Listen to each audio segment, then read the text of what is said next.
Hi, I'm Mattis. I'm on my way to Femund Lodge, the home base of Lars Monsen. The lodge is located about 300 kilometers north of Oslo, so I had to get up pretty early this morning. Among many other things, Lars is a passionate dog musher.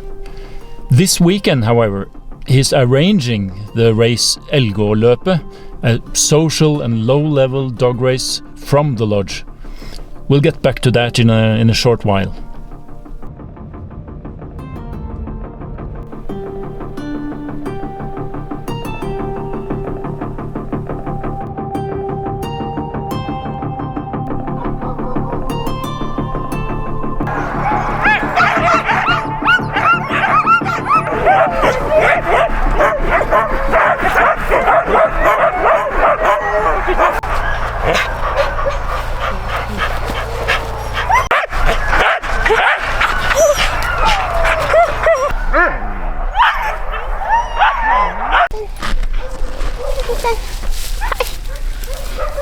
Det är jag som ska få på.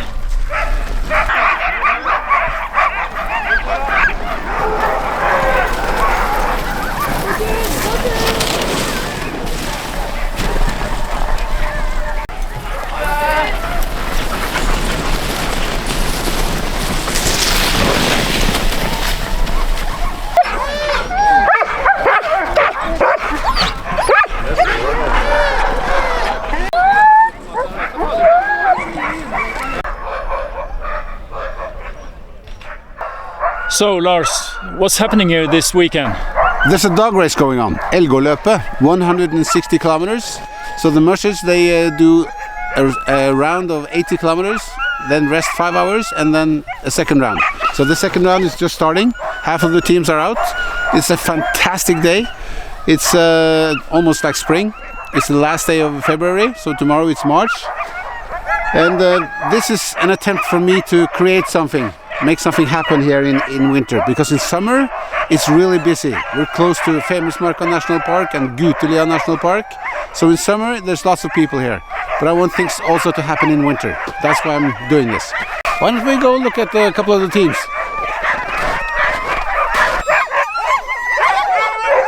How's it going? Are you happy? Yes, it's beautiful. It's amazing. It's the second. Okay, have a nice leg. Thank you. Yeah. So the guy that I just spoke to was Bjørnar Østegård, and he has been racing for more than 20 years. And this guy here, this is his first race, and this is what I love about this. Maximum 10 dogs, and it's a race with the social factor, you know, and the mushers help each other. So the rookies, they have a lot of good help from the more experienced musher. And 10 dogs is plenty of power, but it's not that much. It's not like a 14 dog team or a 16 dog team, which you barely can hold back, you know. You can actually manage a 10 dog team. And if you have to leave a dog or two behind in the rest, it's okay anyway. So I'm really happy about this. This is looking good, and I think the mushers are happy. About this, let's go into the living room. It's more quiet there.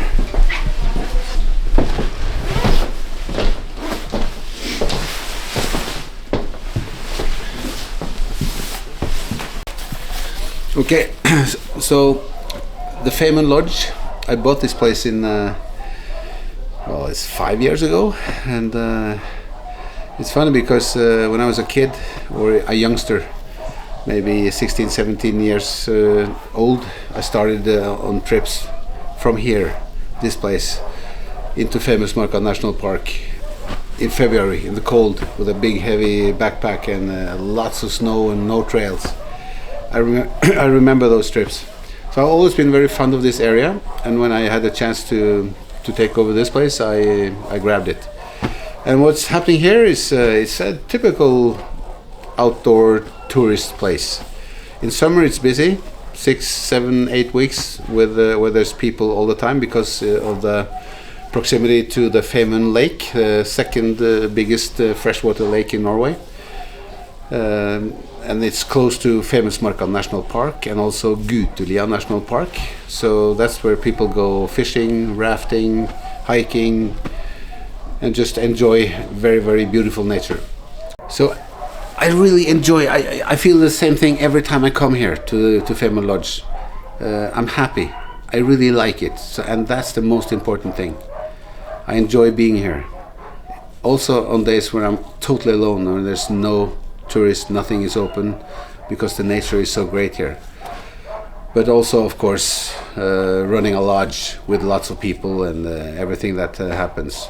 And I have two really fantastic people that runs this place for me. I'm not the one in the daily business. That's Jan Erik and Kristin.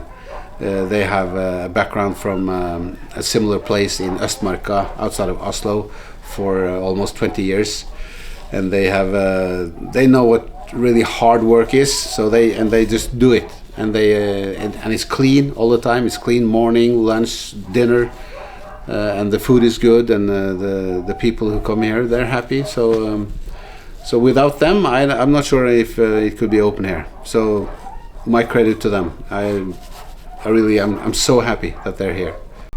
And you know, in Norway I have quite a few followers, and so people know who I am, so they know what I stand for, and that's also part of what I want with this place. When they come here, I want them to really recognize really soon that, okay, this is Lars Monsen's place, and you can just take a look at the pictures on the walls and you'll understand why. And the atmosphere is exactly what I wanted. Like the cafe, it's like if you're a musher, you know, you're gonna smile the minute you walk in there. So, and you know, I just think of my own experiences. You know, when I've been out there in the forest or in the mountains, and you come back for a trip, and you're hungry, you want some good food, and then afterwards you take a shower and you enjoy a cold beer, you know, and you maybe make a fire outside, or you can go into the big lavvo, which is a big teepee tent. There's room for 30 people in there, and that's the place where people end up in the late evenings. And also in here, because we have put on some music, you know.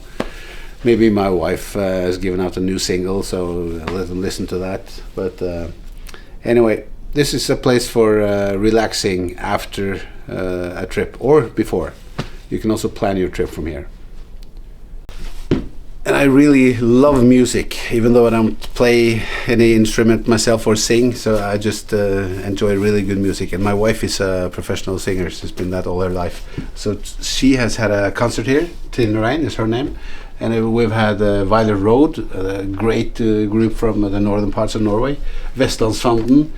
I think I was on concert with them 50 years ago, that says a lot. They have been doing this for a long time. And also even Elga was here, and you know, the pictures on the walls brings back a lot of good memories, and some are from abroad and some are from Norway. This picture, for instance, is from a trip we had in Femundsmarka National Park, and this is also what we do here. We take up groups out in the national parks with packraft. And they go fishing and just stay outside in a tent or underneath a tarp and just enjoy the outdoors. So this is a really good base for that. And we also have a small sporting goods store here. It's all stuff from my own collection, same things that are in the sport outlet chain in Norway, and also my own books. And so this is also a place where Kristin and Jan Erik works. Same time as they run the cafe. So I'm sitting here with Trond Ørslien. He's a very experienced dog musher himself, but in this race he has the role as a race marshal. So Trond, what do you think about this race? I like it. I like it because the whole environment in dog mushing needs this type of race. It's low shoulders. People are talking, having a good time. This is more like sort of vacation and trip, and people they are and I mean the race itself, it's not so extremely demanding. It's a race for everyone, so it's a low cost race, and it's for beginners, rookies. The mushing community needs more races like this, I think, because Today it's been a money sport, and it's extremely demanding to keep up a big competitive team. So this is a race for everyone, and I like it. And as a race marshal, what do you do? What's your responsibility? First of all, make things go smooth. We have a lot of dogs and a lot of mushers, and they're gonna compete. So first of all, you have to look after that everybody is following the rules. That's the most important thing, and also very important to look after the dog welfare. Everybody have to take good care of their dogs, of course. And so I take the snow machine and I am inspecting the trail and the checkpoint, and just look after that everybody's doing what they're supposed to do. So things is going smooth. That's my job. Look after, and in this checkpoint things is very, very well organized. So it's not a big job this time. So within a couple of minutes now we can expect the winner to reach the finish line, and who is going to win? It's Kristoffer Halvorsen. He made a big lead tonight on the first leg, and it's increasing. So now he probably has about a big hour or something. So he really had a perfect race. Yeah, I can see him already down on the ice here.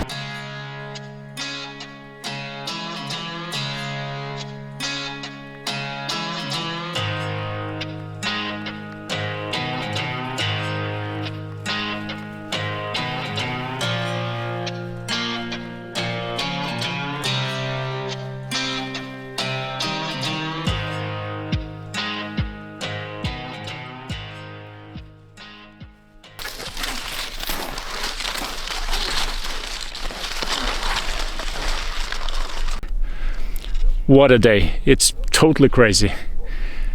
I took my skis and have headed a few kilometers out on the Lake Femund, and soon I will meet the musher that is going to take to the second place.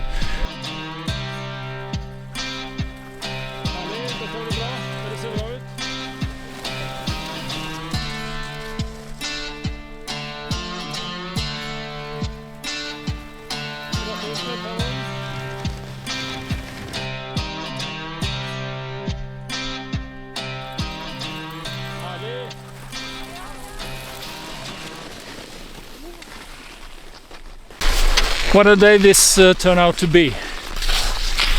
So I decided to extend my trip on the ice with a few kilometers, a couple of hours. Still there are mushers passing me, but I think I should head back to the lodge by now to make it to the prize giving ceremony this evening. See you!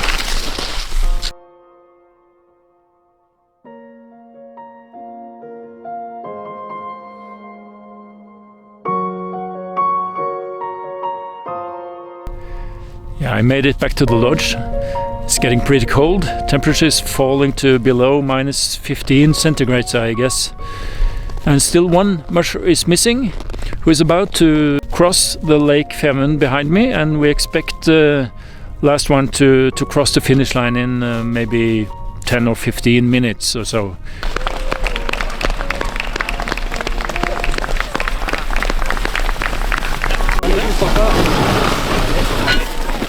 Litt sånn til. Kom fram. Bare.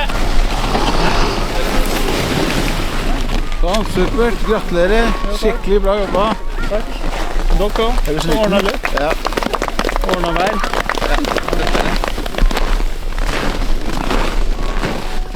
Det er folk som kan ta vare på bikkjene sine, og det er kult. Gratulerer. Ja, takk.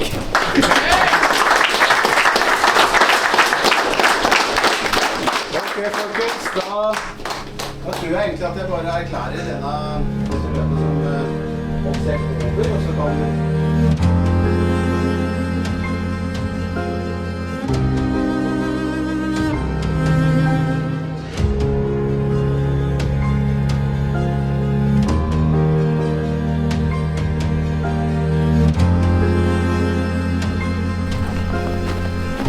Well, that was it.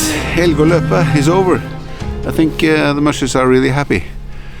I did not participate myself, but to be frank, I don't really miss it, because I've been competing for 20 years, and well, to be honest, I'm a bit bored right now of all the competitions. So I'm taking a year off from competing. So next year there's going to be no races for me. But you know, doing a thing like this is still fun, and that's what it's all about. Because after you have been mushing for 20 years, sooner or later you're bound to have periods when you're absolutely fed up with this. There's so much work and so much time put into this, you know, and you have to be willing to do that. And right now I'm not, because I've done my share of mushing. I've competed in. I started in 2006. Was my first race. Femund Lodge. I've competed in some. I've started some 16, 17 times.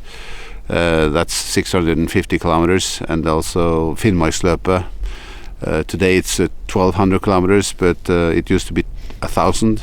And then I started 4 times in Finnmark. I've done all the smaller races in Norway several times. I've done the Iditarod 3 times. The Iditarod is the toughest of them all in Alaska. And it's been a really, really great experience to having done that 3 times. When it was still a lot of mushers wanting to do that, because then the first year I did the Iditarod was in 2016. I think it was 89 mushers on the starting line. I finished 29th, and the next year I ended up 26th, and then 20th the third year I did it. So lots of great memories from those races.